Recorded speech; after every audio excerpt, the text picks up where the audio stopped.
안녕하세요, 닥터케이입니다.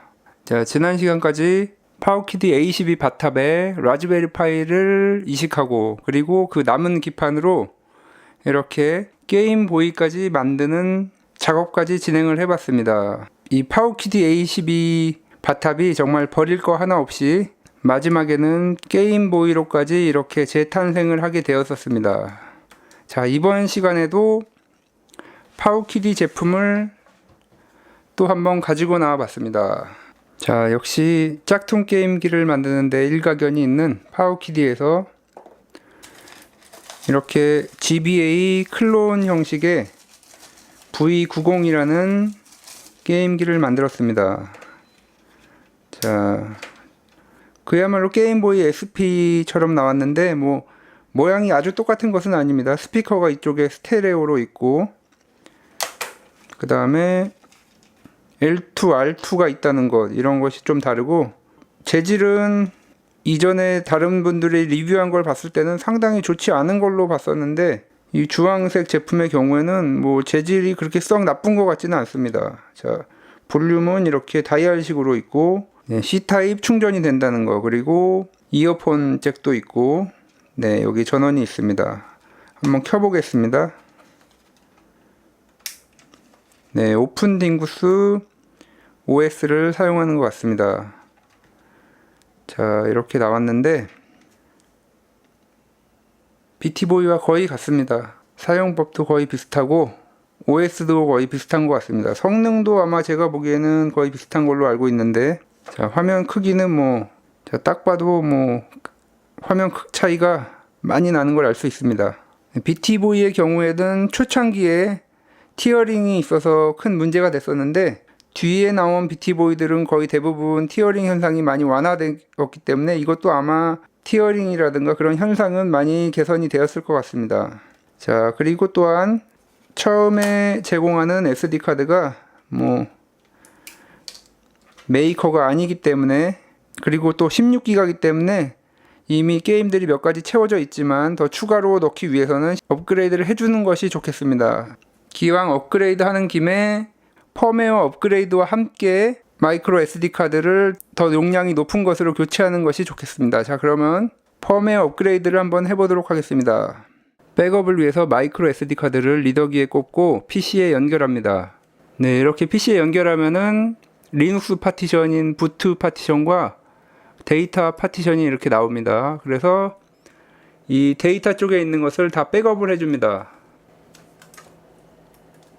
백업이 완료되었습니다. 커스텀 펌웨어를 받는 페이지로 가서, 자, 포켓고 그리고 파워키디 Q90, V90 여기서 잉글리시나 코리안 가이드를 열어서 이미지를 다운받아 줍니다. 다운로드가 완료되면 압축 파일을 풀어줍니다. 압축 파일을 풀어주고, 자, 새로 마이크로 SD를 넣어줍니다. 16기가로는 약간 부족하기 때문에 32기가 이상을 사용하는 것이 좋겠습니다. Win32 디스크 이메이저를 열어주고 방금 다운로드 받은 이미지를 선택해줍니다. 라이트를 눌러줍니다. 이렇게 이미지 설치가 완료가 되었습니다. 그 다음에는 미니툴 파티션 위저드를 실행해줍니다. 자, 디스크 파티션 관리 들어가서 32기가 제가 넣은 마이크로 SD를 선택해줍니다. 여기서 메인 파티션을 리사이즈를 해주면 됩니다. 끝까지 리사이즈 해주고 적용을 눌러줍니다. 이렇게 완료가 되었습니다. 완료되면, 자, 이렇게 내 PC에 들어가면 27.6기가가 사용 가능한 디스크가 생겼습니다. 이제 여기에 백업을 받은 파일들을 전부 옮겨주시면 되겠습니다. 이제 복사가 완료가 되었습니다. 롬 폴더에 들어가서 지금 용량이 더 남았기 때문에 용량이 큰 PS1 게임 같은 것을 추가로 자신이 가지고 있는 것을 추가해 주시면 되겠습니다. 자, GBA 클론이기 때문에 다른 GBA 클론들과 또 비교를 한번 해보면 재밌을 것 같아서, 실제 GBA처럼 보이기 위해서 크리스탈 케이스도 제가 또 이렇게 씌워놨습니다. 자, 열어보면 이거는 제가 예전에 한번 리뷰를 했었던 GBA 클론인 G100이라는 GBA 클론이 되겠습니다. 아케이드 게임도 할 수 있고,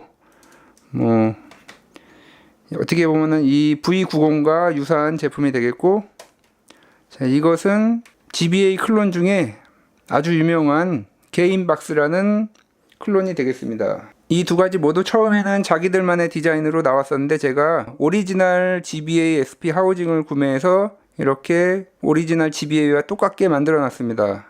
네, 그러면 이 G100이라는 게임기는 성능이 원래 좀 떨어지기 때문에 제외를 하고 이 두 가지를 가지고 게임박스의 경우에는 GBA와 거의 유사한 구동 능력을 보여주기 때문에 이 두 가지를 가지고 과연 V90이 GBA 게임을 얼마나 잘 실행하는지 그 정도를 한번 테스트해 보도록 하겠습니다. 게임박스의 경우에는 내부 기판 외에 거의 대부분이 오리지널 GBA SP와 똑같습니다. 그렇기 때문에 이것과 한번 두 개를 비교를 해 보겠습니다.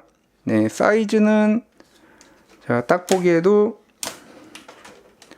네, 오리지널 GBA가 더 큽니다. 측면의 경우에도 약간 여기 이렇게 보이시는지 모르겠지만 5mm 정도 그렇게 더 오리지널이 큰 것 같습니다. 화면 사이즈는 거의 얼핏 보기에는 거의 비슷한 것 같습니다. 차이가 없어 보입니다. 아마 게임을 한번 켜보면은 더 비교가 잘 될 것 같습니다. 화면 크기를 비교해 보면은 이 게임박스의 경우가 조금 더 큰 것 같습니다. 세로의 경우에 게임박스의 경우에는 꽉 찬 화면이 나오는데 이 V90의 경우에는 위아래가 살짝 잘려서 나오고 있습니다. 화질의 경우에는 V90이 더 밝고 선명한 것 같습니다. 이 게임박스의 화면은 약간 물 빠진 느낌이 많이 나고 있습니다. 네, 그리고 선명도도 좀 떨어지고 V90의 경우에는 어쨌든 화면은 더 밝고 느낌은 좀 오리지널 느낌은 오히려 게임박스가 더 비슷한데 그냥 보기에는 더 진하고 선명해서 이 V90의 화면이 더 좋은 것 같습니다.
GBA 성능에 있어서는 나름 괜찮은 성능을 보여주는 것을 확인해 봤습니다.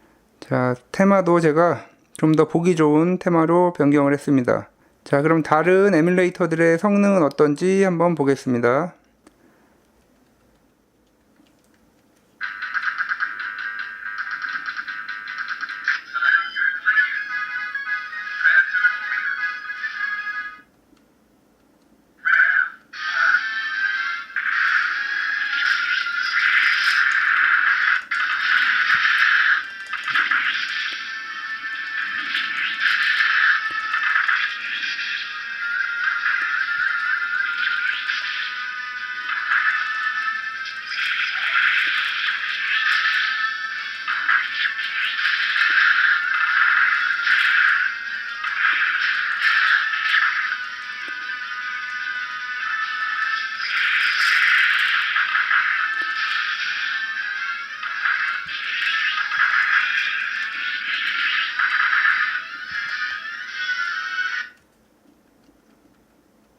자, 아케이드 게임을 한번 실행을 해봤는데 구동 능력도 좋고 조작감도 상당히 괜찮은 것 같습니다.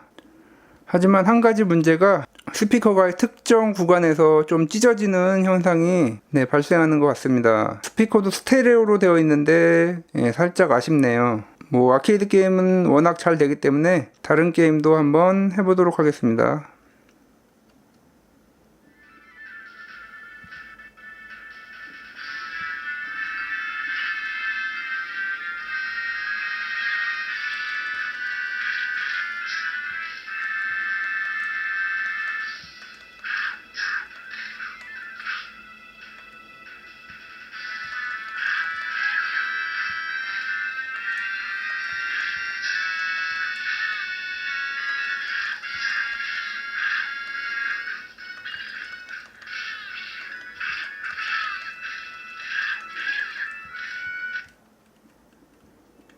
네, D&D의 경우에는 아주 약간의 프레임 저하가 있는 것 같습니다. 자, 그러면 한번 맘의 게임을 해보도록 하겠습니다. 네, 제로팀은 리스트가 뜨지 않습니다.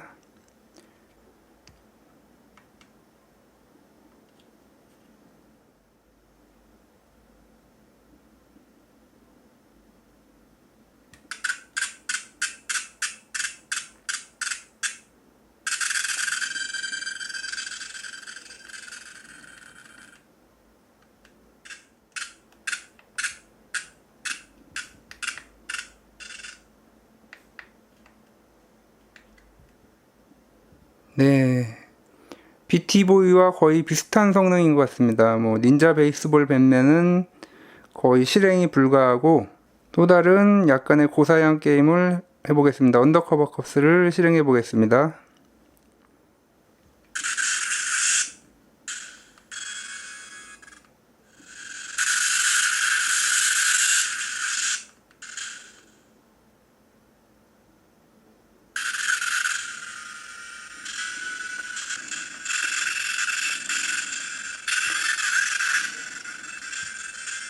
파워키디 A12보다 약간 빠른 것 같습니다. 한 5프레임 정도 더 나오는 것 같습니다. 네, 조작감에 대해서 한번 보도록 하겠습니다. 격투 게임을 어느 정도 할 수 있는지.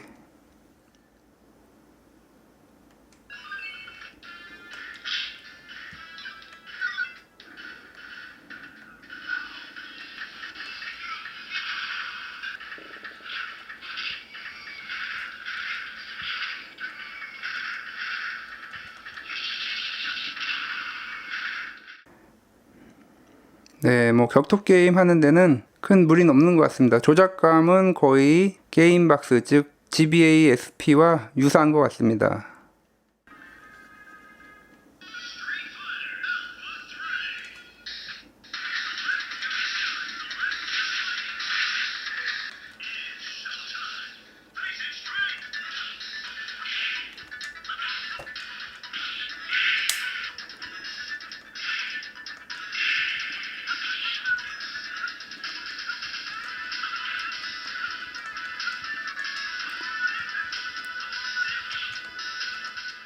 네, 살짝 대각선 쪽이 안 눌러져서 승용권이 잘 나가질 않네요. GBA SP에서보다 이 대각선 눌러지는 게 살짝 부족해서 격투 게임을 아주 완벽하게 하기에는 좀 어려울 것 같습니다. 자, 아케이드 게임에 대해서 알아봤고, 그러면 이제 콘솔 게임기들에 대해서 좀 보겠습니다. 우선 뭐 다른 것들은 아마 메가드라이브나 이런 것들은 잘 돌아갈 겁니다.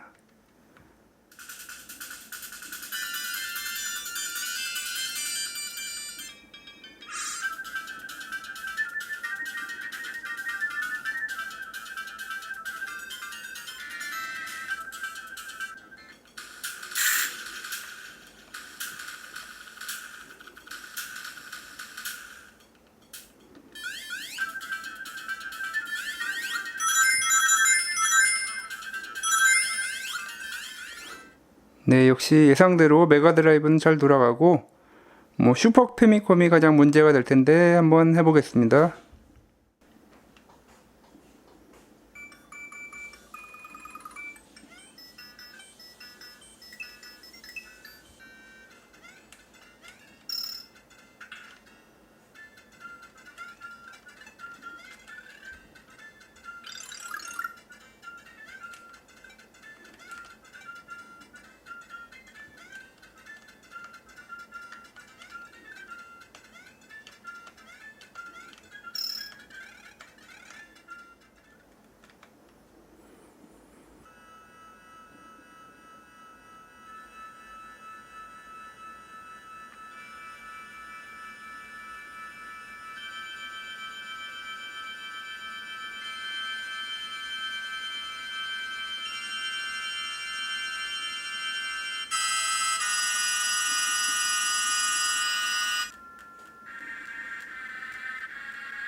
네, 파이널 판타지 3라고 나와 있는데, 네, 6가 생각보다는 프레임이 잘 안 나오는 것 같습니다. 자, 그러면 이제 성능을 가장 잘 볼 수 있는 플레이스테이션 1을 한번 해보겠습니다.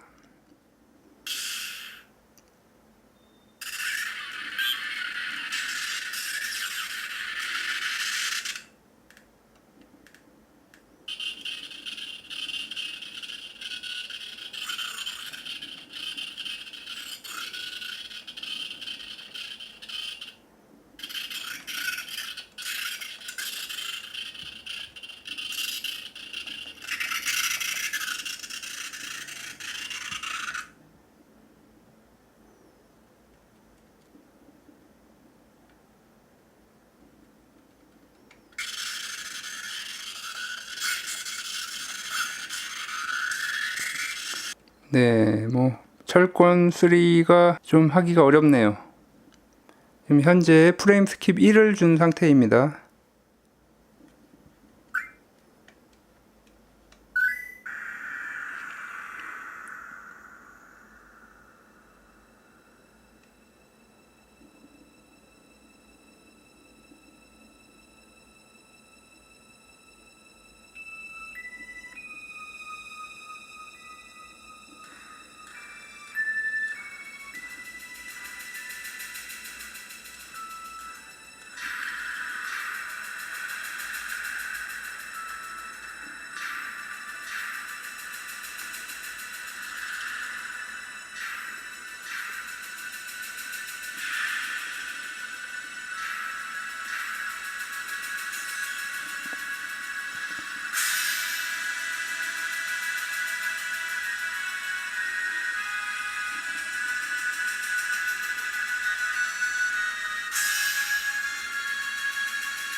네, 플레이스테이션 1 경우에는 완벽하게 게임을 하기는 어려울 것 같습니다.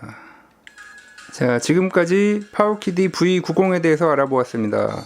GBA까지는 플레이가 원활하게 되지만 SFC 이상부터는 100% 플레이는 어렵고, 뭐 RPG라든가 프레임 레이트가 떨어져도 뭐 플레이하는데 큰 지장이 없는 게임들 정도를 가볍게 즐기는 용도로는 괜찮을 것 같습니다. 네, 처음에는 가격이 $30 후반대였는데 최근에는 거의 $30까지 가격이 떨어졌습니다. 뭐 이 정도 가격이라면 이 디자인에 대해서는 호불호가 갈리겠지만 GBA SP 스타일을 좋아하시는 분들은 뭐 하나 가지고 휴대용으로 가볍게 즐기기에는 뭐 안성맞춤일 것 같습니다. L2, R2도 있지만 뭐 거의 쓸 일은 없을 것 같고, 왜냐면 플레이스테이션이라든가 다른 게임 기종들이 100% 돌아가지 않기 때문에 작고 귀여운 디자인과 휴대성, 그리고 C타입 충전을 지원하는 것이 큰 장점이 되겠습니다.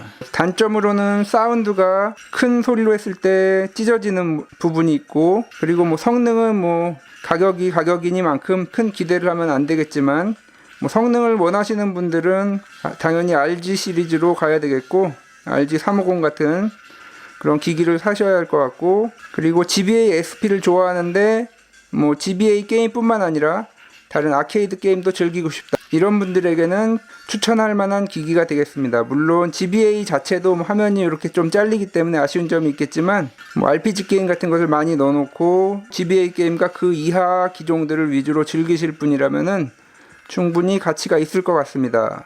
자, 휴대용 기기들을 좋아하고 특히 작고 휴대성이 좋은 기기를 좋아하시는 분들, 그리고 GBA SP를 좋아하시는 분들에게는 어느 정도 추천이 되겠지만, 그렇지 않은 분들에게는 또 디자인도 그렇고 호불호가 갈릴 것으로 보입니다만, 뭐 이 가격대에서는 충분히 구매해 볼 만한 기기인 것 같습니다. 화면 비율 문제가 조금은 있겠지만 모든 걸 만족시킨다면 가격이 $30로 되지 않겠죠. 오늘 영상은 여기까지입니다. 다음 시간에도 더 재밌고 알찬 정보와 함께 신박한 DIY로 찾아뵙도록 하겠습니다. 구독과 좋아요도 부탁드립니다.